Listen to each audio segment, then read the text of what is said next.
Welcome back to Periods 101. Today we're talking about your period blood and what's normal and what's not. The color, consistency, and flow of your period blood can give us clues as to what may be going on with your health. So let's break it down, starting off with how much blood do we actually lose during our period. This is one of the biggest misconceptions about periods. The average person will lose between 30 to 80 mils of blood during the entire period. That's about 2 to 5 tablespoons of blood, which is way less than most of us think we're losing. And a normal period ranges between 3 to 7 days, typically with the heaviest flow on days 1 and 2.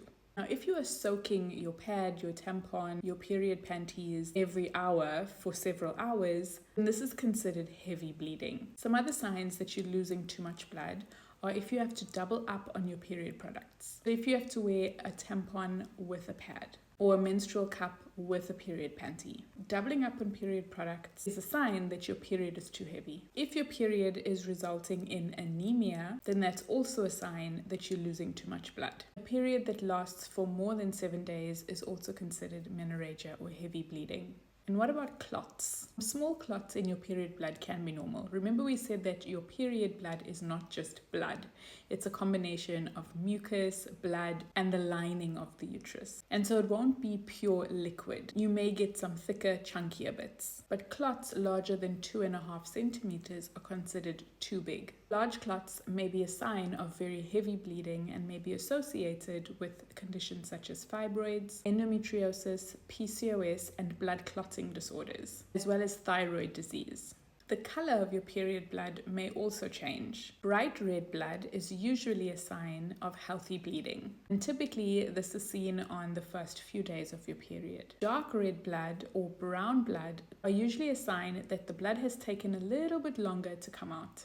Blood turns from a bright red color to a dark red to brown color when it's been exposed to oxygen. So older blood may be this color, and it is common to see darker blood at the beginning and towards the end of your period. So this is usually normal. But if you're having brown spotting between your cycles, then this may be a sign of low progesterone. Also, if there are other symptoms associated with dark colored blood, so things like pain, or discomfort or fever, then you need to speak to your doctor about these symptoms. Light pink blood can be a sign of low estrogen, especially if your period is very light. This can also sometimes happen to athletes or if you've been under a lot of stress. This would need to be monitored, and if it is a recurring pattern, then you need to speak to your doctor. Your menstrual flow can also give us clues about potential underlying imbalances. If your periods are very light, so if you don't require more than just a panty liner to manage your period blood, or if you bleed for less than 2 days, this could be due to low estrogen levels, which is common with perimenopause, over-exercising, or extreme stress. It could be as a result of hormonal birth control, which can thin the lining of the uterus so that you don't bleed very much, or it may be due to a thyroid imbalance.